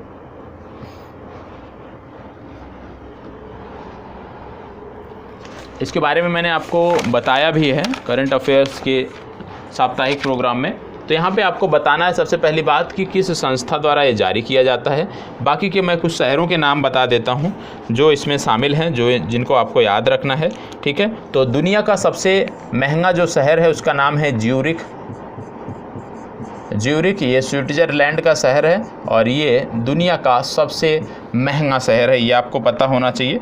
इसके बाद यदि हम देखें तो ज्यूरिख के साथ साथ दूसरे स्थान पे पेरिस आता है, तीसरे स्थान पर हांगकांग आता है। ठीक है, भारत में यदि हम बात करें तो भारत में इसमें इस रिपोर्ट के बारे में भारत का जो स्थान बताया गया था वो आपको पता होना चाहिए। ठीक है, तो इसमें सबसे पहले आपको बताना है कि ये रिपोर्ट किसके द्वारा जारी की गई। तो ये रिपोर्ट जो जारी की गई है ये द इकोनॉमिस्ट इंटेलिजेंस यूनिट के द्वारा जारी की गई है। किसके द्वारा जारी की गई है? The economist intelligence unit. महत्वपूर्ण रिपोर्ट है, आपको पता होना चाहिए। और विश्व का सबसे महंगा जो शहर है वो है ज्यूरिख, ये आपको पता होना चाहिए। ठीक है, तो 2 जानकारी इससे आप याद रखिए। पहला, विश्व का सबसे महंगा शहर ज्यूरिख स्विट्ज़रलैंड। दूसरा, इस रिपोर्ट को जारी किया जाता है द इकोनॉमिक इंटेलिजेंस यूनिट द्वारा। चलें, इसको बताएं। नेपाल और चीन के विदेश मंत्रियों द्वारा संयुक्त रूप से माउंट एवरेस्ट की ऊंचाई को कितने मीटर घोषित किया गया? अभी हाल ही में माउंट एवरेस्ट की ऊंचाई को फिर से घोषित किया गया और ये बताया गया कि 8,848.86 मीटर इसकी ऊंचाई है, मतलब 0.86 मीटर इसकी ऊंचाई जो है बढ़ी है, ये भी आपको पता होना चाहिए। कब से? 1954 के बाद से, क्योंकि 1954 का ये आंकड़ा था, तो 1954 के बाद से माउंट एवरेस्ट की जो ऊंचाई है वो 0.86 मीटर जो है वो बढ़ी है। भारत की यदि हम माने तो भारत के अनुसार इसकी ऊंचाई है 8,848 मीटर। इसको बताएं। हाल ही में किस देश ने मासिक धर्म उत्पादों पर लगने वाले टैम्पोन टैक्स को समाप्त कर दिया है? भारत ने पहले ही समाप्त कर दिया है। भारत के साथ साथ कनाडा हो गया, ऑस्ट्रेलिया हो गया, केन्या हो गया, मॉरिशस, इन देशों में पहले ही समाप्त किया जा चुका है। तो हाल ही में किस देश ने समाप्त किया है ये आपको बताना है। हाल ही में समाप्त किया है यूनाइटेड किंगडम ने। इसको बताएं। संयुक्त राज्य अमेरिका ने 2026 के अंत तक चंद्रमा पर प्रथम परमाणु रिएक्टर स्थापित करने की योजना बनाई है। ये किस संगठनों के सहयोग से तैयार की जाएगी, बताएं। जो चंद्रमा पर परमाणु रिएक्टर लगाने की बात हो रही है, ये किन संगठनों के माध्यम से की जाएगी, आपको बताना है। नासा, अमेरिकी ऊर्जा विभाग, अमेरिकी ऊर्जा विभाग एवं नासा, या इनमें से कोई नहीं। चलिए, अभी तक चांद पे पहुंचने की बात हो रही थी, अब वहाँ पे परमाणु रिएक्टर लगाने की बात हो रही है, विद्युत उत्पादन की बात हो रही है, बताएं। इसका सही उत्तर है सी विकल्प। अमेरिकी ऊर्जा विभाग और नासा का संयुक्त कार्यक्रम है ये, और इस पर कार्य भी शुरू हो गया है। इसको बताएं। दिसंबर 2020 में पुरातत्वविदों ने महत्वपूर्ण पुरातात्विक स्थल पोम्पेई में एक थर्मोपोलियम या हार्ड फूड ड्रिंक शॉप की खोज की है। ये पोम्पेई किस साम्राज्य का हिस्सा था, आपसे पूछा जा रहा है, बताएं।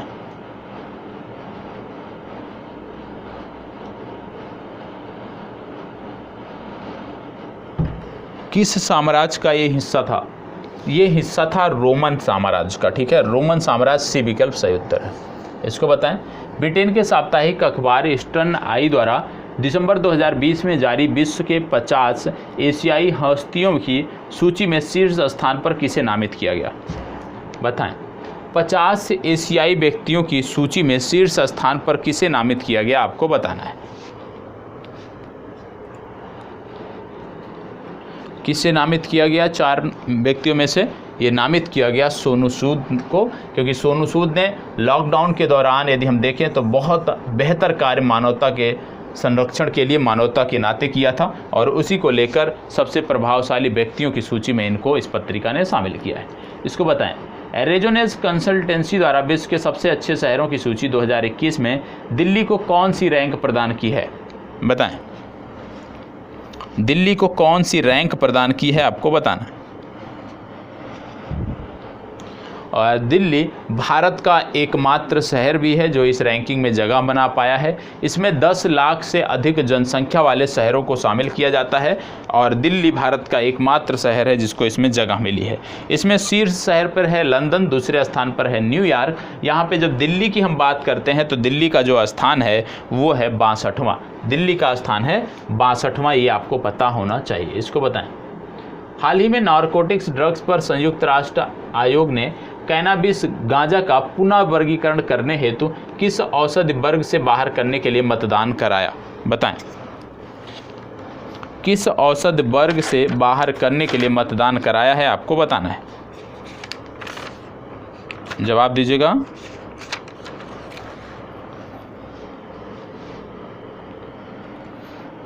ये बाहर कराया है विशेष रूप से खतरनाक औषधि से बाहर कराने के लिए। इसको बताएं।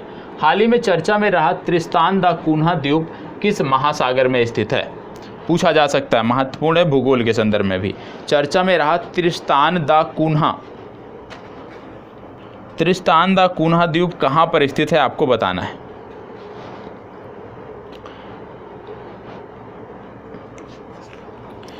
चर्चा में क्यों था? क्योंकि इसके आसपास का बहुत बड़ा समुद्री क्षेत्र है जिसको संरक्षित क्षेत्र घोषित किया गया है, जिसको समुद्री संरक्षित क्षेत्र घोषित किया गया है।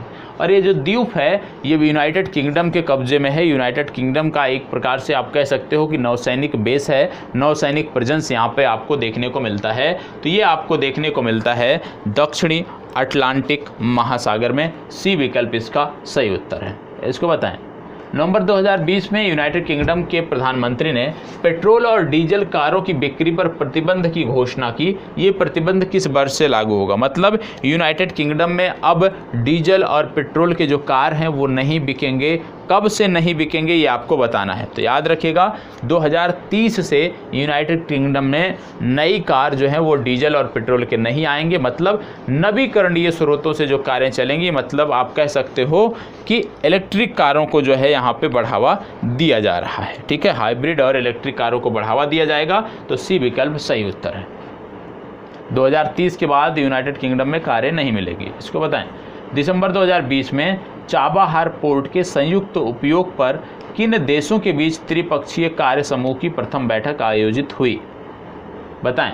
चाबाहार पोर्ट हम अफगानिस्तान में बना रहे थे, ईरान में बना रहे थे। हमारा उद्देश्य था कि हम इसके माध्यम से भारत से अफगानिस्तान को व्यापार करेंगे, ईरान को करेंगे, साथ ही साथ मिडिल ईस्ट में अपनी पहुंच को स्थापित करेंगे। लेकिन हालिया घटनाक्रमों के चलते भारत ईरान के जो संबंध हैं वो बेहतर नहीं हैं और लगातार यदि हम देखें अभी तक इस पोर्ट का जो कार्यभार है वो अभी भारत को संभाला नहीं, उसको भारत को नहीं दिया गया है। और ये जो प्रश्न है दिसंबर 2020 की बात हो रही है, तो हमारे थोड़ी सी स्थिति ठीक थी, लेकिन आज की तिथि में यदि हम देखें तो भारत ईरान के संबंध बेहतर स्थिति में नहीं दिख रहे हैं।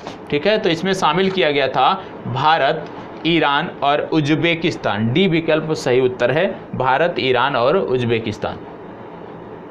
इसको बताएं, दिसंबर 2020 में वैश्विक संगठन यूनेस्को ने किस व्यक्ति के नाम पर अंतर्राष्ट्रीय पुरस्कार प्रारंभ करने का निर्णय लिया है? वैश्विक संगठन यूनेस्को ने किस व्यक्ति के नाम पे, और मैंने आपको बताया था, कई बार मैंने आपको बताया कि बांग्लादेश के इनको फादर बोला जाता है, बांग्लादेश के फादर हैं जिनको बोला जाता है शेख मुजीबुर रहमान, और इन्हीं की पुत्री हैं शेख हसीना जो आज बांग्लादेश की प्रधानमंत्री हैं। इनकी पार्टी का नाम है अवामी लीग। तो इनकी जो वर्षगांठ थी उसी के अवसर पर ये घोषणा की गई थी और यूनेस्को द्वारा वर्ष 2021 को सतत विकास के लिए रचनात्मक अर्थव्यवस्था का वर्ष भी घोषित किया था। तो इनके नाम पे जो पुरस्कार शुरू किया गया है उसका नाम है Sheikh Mujibur Rahman International Prize for Creative Economy, और इसको मैंने आपको बताया है जब भी भारत बांग्लादेश की बात होती है। तो यहाँ पे बात हो रही है Sheikh Mujibur Rahman, father of Bangladesh. D विकल्प सही उत्तर है। दिसंबर 2020 में चिलाहाटी से हल्दीबाड़ी रेल लिंक को 55 वर्षों के बाद पुनः खोला गया है। इस रेल लिंक का संबंध किस देश से है? ये भी आपको मैंने बताया है, चिलाहाटी, यदि आपको याद होगा तो बताएं। आप जानते हैं इस पर जो परिचालन था वो 1965 के बाद से बंद कर दिया गया था और अब पुनः शुरू किया गया है। जब भारतीय प्रधानमंत्री ने इस देश का विजिट किया उसी के बाद से ये घोषणा शुरू की गई। और आपने देखा भी होगा कि भारतीय प्रधानमंत्री जब बांग्लादेश की यात्रा पर गए थे तो उन्होंने एक नई यात्री ट्रेन की भी घोषणा की थी जिसका नाम था मिताली एक्सप्रेस। हालांकि कोविड के चलते मिताली एक्सप्रेस अभी चल नहीं पाई है, लेकिन यह आने वाले समय में देखोगे कि मिताली एक्सप्रेस का संचालन भारत और बांग्लादेश के बीच किया जाएगा। तो इसका सही उत्तर है भारत बांग्लादेश। हाल ही में जापान के प्रधानमंत्री योशिहिदे सुगा ने किस वर्ष तक देश में शून्य कार्बन उत्सर्जन प्राप्त कर लेने की घोषणा की है? बताएं, किस वर्ष तक शून्य कार्बन उत्सर्जन प्राप्त कर लेने की घोषणा की है जापान के प्रधानमंत्री ने? आपको बताना है।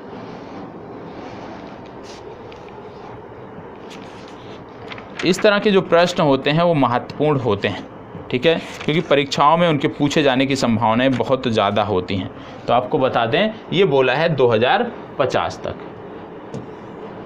इसको बताएं, हाल ही में भारतीय थल सेना प्रमुख जनरल नरवाने को किस देश के द्वारा जनरल लैंग की मानद उपाधि से सम्मानित किया गया? आपको पता है हमारे थल सेना अध्यक्ष जो थे पिछले महीने 2 महीने पूर्व कई सारे देशों की यात्रा पर गए हुए थे और उन्हीं के क्रम में जब ये नेपाल पहुंचे थे तो नेपाल सरकार द्वारा, नेपाल गवर्नमेंट द्वारा उनको इस मानद उपाधि से सम्मानित किया गया है। तो इसका सही उत्तर है नेपाल। इसको बताएं, इसमें थोड़ी सी त्रुटि थी प्रश्न में इसलिए इसको छोड़ रहे हैं। इसको बताएं, वर्ष 2020 में संयुक्त राष्ट्र संघ की वर्षगांठ मनाई गई, कौन सी वर्षगांठ मनाई गई थी? और 24 अक्टूबर अब आने वाला है तो 24 अक्टूबर को इसकी वर्षगांठ मनाई जाती है, ये भी आपको पता होना चाहिए। आपको बता दें कि यह 75वीं वर्षगांठ मनाई गई थी संयुक्त राष्ट्र की और आने वाली जो 76वीं वर्षगांठ है वो आपके लिए महत्वपूर्ण होगी। इसको बताएं, 14 सितंबर 2020 को भारत संयुक्त राष्ट्र आर्थिक और सामाजिक परिषद के commission on the status of women का सदस्य चुना गया। इसमें भारत की सदस्यता अवधि कितनी है? इस कमीशन का जो भारत को सदस्य चुना गया है, पूछा जा रहा है कि इसमें commission on the status of women में भारत की जो सदस्यता अवधि है कितनी है। विशेष रूप से महिला पुरुष समानता के लिए संगठन कार्य करता है। महिला पुरुष समानता के लिए कार्य करने वाले इस संगठन में भारत की भूमिका महत्वपूर्ण है और भारत को अगले 4 वर्षों के लिए यहाँ पे सदस्य चुना गया है। मतलब भारत 2021 से 2025 तक इसमें सदस्य रहेगा। क्वाड देशों के विदेश मंत्रियों का सम्मेलन अक्टूबर 2020 में किस देश में आयोजित किया गया? क्वाड नाम स्पष्ट होगा, इन दिनों काफ़ी चर्चा में रहता है क्वाड। तो आपको बताना है कि विदेश मंत्रियों का जो सम्मेलन है वो किस देश में आयोजित किया गया, बताएं।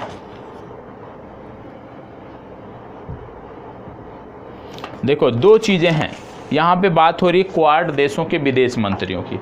तो जब हम बात करेंगे क्वाड देशों के विदेश मंत्रियों का सम्मेलन, तो ये आयोजित किया गया था जापान में। लेकिन हम जब बात करेंगे क्वाड देशों के शीर्ष नेताओं का पहला सम्मेलन, तो क्वाड देशों के शीर्ष नेताओं का पहला सम्मेलन वर्चुअल माध्यम से जो था, ये 12 मार्च 2021 को आयोजित किया गया था। ये भी आपको पता होना चाहिए। तो क्वाड देशों के विदेश मंत्रियों की जब बात करें तो जापान, लेकिन यदि हम बात करें कि वर्चुअल माध्यम से क्वाड देशों के नेताओं का, शीर्ष नेताओं का पहला जो यहाँ पे सम्मेलन था, कब आयोजित किया गया, तो 12 मार्च 2021 आपको यहाँ पर याद रखना है। और क्वाड की जब बात आती है तो आप जानते हो भारत, संयुक्त राष्ट्र अमेरिका, जापान और ऑस्ट्रेलिया इसके सदस्य हैं।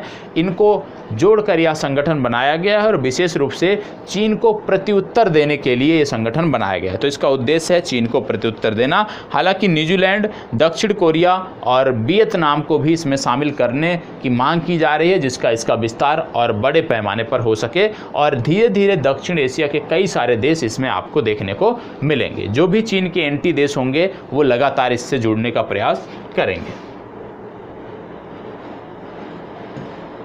अक्टूबर 2020 में कौन देश अंतर्राष्ट्रीय मुद्रा कोष का 190वां सदस्य देश बना, बताएं। कौन सा देश था जो 90वां सदस्य देश बना, ये आपको बताना है। इस तरह के प्रश्न पूछे जाते हैं, ठीक है। और इसका सही उत्तर है एंडोरा। सी विकल्प सही उत्तर है। एंडोरा जो है यूरोप का एक देश है, आपको पता होना चाहिए, शायद आपने नाम ना सुना हो। फ्रांस और स्पेन के मध्य ये देश स्थित है, तो सी विकल्प इसका सही उत्तर है। अक्टूबर 2020 में किस देश के अधिकारियों ने चीन से उड़ने वाली येलो डस्ट के संपर्क से बचने हेतु अपने नागरिकों को सतर्क किया? आप जानते हो कोविड का प्रसार माना जाता है कि चीन से प्रारंभ हुआ था, तो इसको लेकर ये देश चिंतित था कि चीन से जो ये हवा आ रही है, क्योंकि विशेष रूप से ये हवा मंगोलिया, चीन और जापान में ये तेज़ी से बहती है इस समय काल में, और आप देखोगे ये गर्म हवा है, धूल रेत वाली हवा है, तो इसमें आपको देखने को मिलता है कि इससे कोविड के प्रसार की संभावनाएं व्यक्त की जा रही थी, और ये चिंता जाहिर किया था उत्तर कोरिया ने। अक्टूबर 2020 में न्यूजीलैंड में हुए प्रधानमंत्री के चुनाव में नया प्रधानमंत्री किसे चुना गया, बताएं। नया प्रधानमंत्री किसे चुना गया? नया प्रधानमंत्री कौन बना है न्यूजीलैंड में? तो न्यूजीलैंड के नए प्रधानमंत्री बने हैं जेसिंडा अर्डन, ठीक है। बी विकल्प सही उत्तर है, इसको बताएं। नवंबर 2020 में पाकिस्तान के प्रधानमंत्री द्वारा किस क्षेत्र को अस्थायी प्रांत का दर्जा दिया गया, जिसको लेकर भारत ने अपनी शिकायत भी दर्ज कराई है? तो किस क्षेत्र को पाकिस्तान ने अस्थायी प्रांत का दर्जा दिया है? आपको बता दें ये प्रांत जो है ये पाकिस्तान का सबसे उत्तरी प्रांत माना जाता है और इसका नाम है गिलगित बाल्टिस्तान, ठीक है। तो गिलगित को जो है पाकिस्तान ने दर्जा दिया है, तो ये आपको पता होना चाहिए, गिलगित बाल्टिस्तान। तो ये आपका डी विकल्प सही उत्तर है, इसको बताएं। अंतर्राष्ट्रीय प्रवासन आउटलुक 2020 के 44वें संस्करण को किसने जारी किया? मतलब यहाँ पे पूछा जा रहा है, एक जो रिपोर्ट आती है अंतर्राष्ट्रीय प्रवासन आउटलुक, ये किसके द्वारा जारी किया जाता है, उस संस्था का नाम आपसे पूछा जा रहा है, बताएं।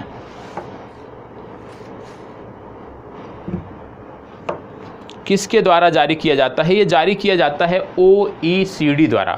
OECD का फुल फॉर्म होता है आर्थिक सहयोग और विकास संगठन। आर्थिक सहयोग और विकास संगठन द्वारा अंतर्राष्ट्रीय प्रवासन आउटलुक रिपोर्ट जारी की जाती है, इसको बताएं। सितंबर 2020 में एशियाई विकास बैंक ने किसे भारत के लिए कंट्री डायरेक्टर के तौर पर नियुक्त किया?